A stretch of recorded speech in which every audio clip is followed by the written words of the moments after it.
प्यारे स्टूडेंट, स्वागत है आप सभी का अपना चैनल न्यू क्लासेस में। आज का वीडियो क्लास 12th के स्टूडेंट के लिए बहुत इंपॉर्टेंट होने वाला है, क्योंकि आज मैं आप लोगों को इकोनॉमिक्स का जो पहला चैप्टर है परिचय, इसके जितने सारे ऑब्जेक्टिव क्वेश्चन है, हर एक क्वेश्चन को आज हम लोग देखेंगे, आज हम लोग सीखेंगे और करेंगे। देखिए, वीकली टेस्ट के लिए भी बहुत इंपॉर्टेंट है और जो 2024 में बोर्ड एग्ज़ाम होगा उसके लिए भी बहुत इंपॉर्टेंट है। तो वीडियो काफ़ी इंपॉर्टेंट है, वीडियो को अंत तक देखिएगा। और काफ़ी सारे सब्जेक्ट का वीडियो पहले ही अपलोड हो चुका है, अगर आप लोग अभी तक नहीं देखे हैं तो हर एक वीडियो देखने के लिए मेरे चैनल के प्ले लिस्ट में जाएँ और मैं कुछ वीडियो का लिंक इस वीडियो के नीचे डिस्क्रिप्शन में दे दूँगा, आप लोग वहाँ से जा कर के देख लीजिएगा, बहुत इंपॉर्टेंट है, ठीक है। और देखिए, हर एक जो सब्जेक्ट का जो चैप्टर वाइज वीडियो है वो अपलोड हो चुका है, बहुत सारा वीडियो आप लोग जा करके देखिए और परीक्षा में अच्छे नंबर लाइए, याद करके रखें, ठीक है। तो यहाँ पर देख लीजिए, जो पहला प्रश्न दिया हुआ है फटाफट एकदम आप लोग लिखते चलिएगा, ठीक है ना। देखिए, पहला प्रश्न दिया हुआ है कि निम्न में से कौन अर्थव्यवस्था की केंद्रीय समस्या है। अर्थव्यवस्था की जो केंद्रीय समस्या होती है आखिर कौन सा होता है। साधनों का आवंटन होगा, साधनों का कुशलतम उपयोग होगा, आर्थिक विकास होगा या इनमें से सब होगा, ठीक है। तो देख लीजिए, जो अर्थव्यवस्था की जो केंद्रीय समस्या होती है इनमें से सब होता है, ठीक है। साधनों का आवंटन भी होगा, साधनों का कुशलतम उपयोग भी होगा और आर्थिक विकास भी होगा, ये उनकी केंद्रीय समस्या होती है, मतलब इनमें से सब उसका राइट आंसर होगा, ठीक है। आगे देखिए, जो दूसरा नंबर का प्रश्न दिया हुआ है कि अर्थ अर्थशास्त्र की धन संबंधी परिभाषा किसने दिया था। अर्थशास्त्र की धन संबंधी परिभाषा जो है किसने दिया है। एडम स्मिथ ने, मार्शल ने, रॉबिन्स ने या पीगू ने। तो याद रखना है आप लोगों को, अर्थशास्त्र की जो धन संबंधी परिभाषा है एडम स्मिथ ने दिया था। किसने? एडम स्मिथ ने दिया है, बिल्कुल याद करके रखना है आप लोगों को। अगला प्रश्न नोट करिए कि सबसे पहले माइक्रोसॉफ्ट का प्रयोग किसने किया था। मार्शल ने, केन्स ने, रेगनर फ्रीस ने या फिर बोल्डिंग ने। तो याद रखना है आप लोगों को, सबसे पहले माइक्रोसॉफ्ट का प्रयोग जो है रेगनर ने किया था। किसने? रेगनर ने किया है, ठीक ना। रेगनर फ्रीस ने किया है, बिल्कुल याद करके रखना है आप लोगों को। आगे देखिए, जो 4 नंबर का प्रश्न दिया हुआ है और ये भी बहुत इंपॉर्टेंट क्वेश्चन है। देखिए, निम्न में कौन आर्थिक क्रिया का प्रकार है। निम्न में कौन आर्थिक क्रिया का प्रकार है। उत्पादन, उपभोग, विनिमय, उपयुक्त, इनमें से सब, ठीक है। तो देख लीजिए, आर्थिक जो क्रिया का प्रकार होता है, आर्थिक क्रिया का जो प्रकार होता है इनमें से सब होता है। कौन कौन? उत्पादन भी होगा, उपभोग भी होता है और जो विनिमय है ये भी होता है, ठीक है ना। आर्थिक क्रिया में ये सब एक प्रकार हैं, तो बिल्कुल याद करके रखना है आप सभी को। आगे देखिए, जो 5 नंबर का प्रश्न है ना कि आर्थिक समस्या को दर्शाने वाले वक्र को क्या कहा जाता है।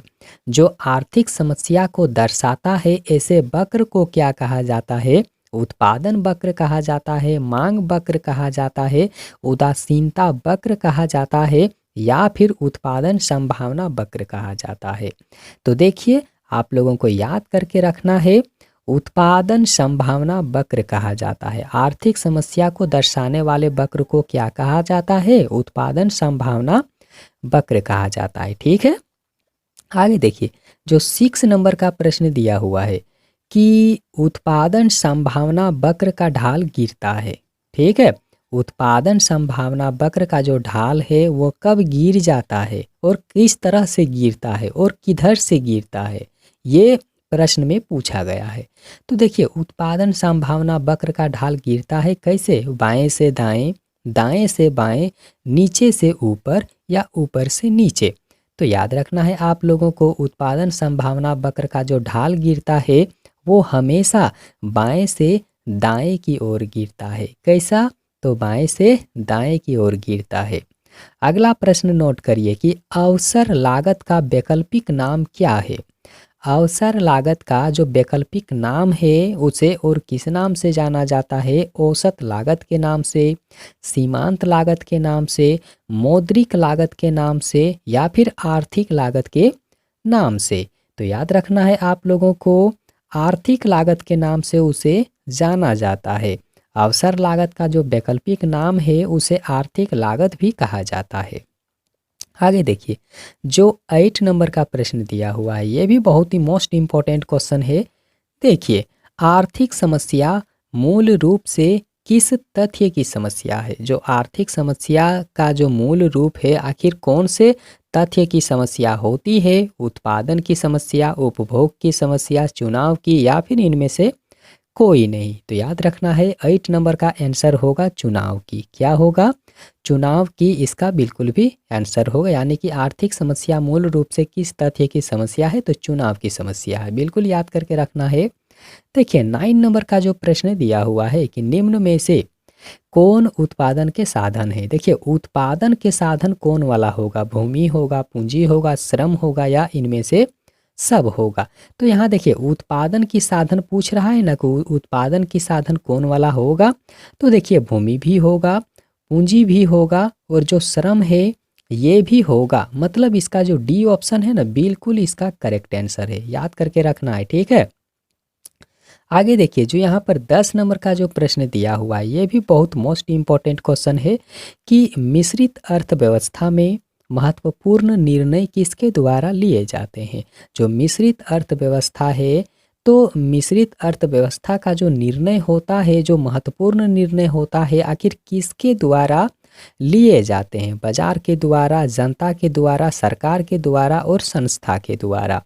तो इसका आंसर होगा सरकार के द्वारा लिया जाता है। इसका जो निर्णय होता है ना, मिश्रित अर्थव्यवस्था का जो महत्वपूर्ण निर्णय होता है ना, किसके द्वारा लिया जाता है? तो सरकार के द्वारा लिया जाता है।